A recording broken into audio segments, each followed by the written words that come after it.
Outside of the brain, you have the dura mater, and then right next to that, you have the arachnoid, and then deeper, you have the subarachnoid matter, and then the pia mater. And you have the frontal lobes, you have the occipital lobes in the back, you have the parietal lobes, and then on the side, you have the temporal lobes, and deep to the temporal lobes, you have the insula lobe.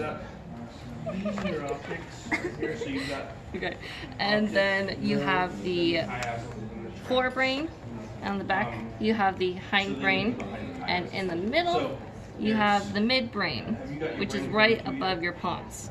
Okay, so you have your pons. Right below that you have your medulla oblongata, and your thalamus is right here, and your hypothalamus is right here, and that's all encased in a diencephalon, which also has the pituitary gland and the epithalamus.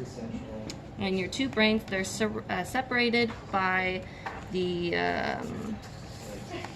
corpus callosum into hemispheres. So you have the corpus callosum right here, and then your hemispheres are separated by fissures. So you have your longitudinal fissure, you have your lateral fissure, and you have your central fissure. Okay, and then you have the frontal lobe, your occipital lobe, your parietal lobes on top, your temporal lobes right there, and your insula lobe again. Okay, let me take this one.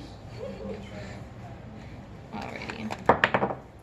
This is the cerebellum, this is the cerebrum, and this is the brain stem.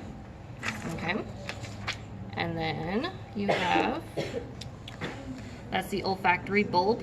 This is the olfactory tract.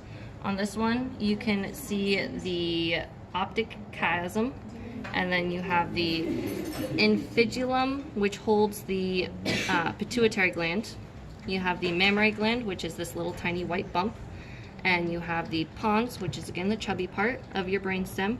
Below that, you have the medulla oblongata and your cerebellum. You have your thalamus is right between your cerebral callosum and your hypothalamus right here. You have your mammillary body as part of your mammary gland, and you have your arbor vitae is the central part of your cerebellum, and you have your ventricles after that. So your fourth ventricle is between your brainstem and your cerebellum. It goes up the central aqueduct to the third ventricle, which goes to interventricular foramen, goes to the lateral ventricles. And then what's that red cushy stuff? The red cushy stuff is the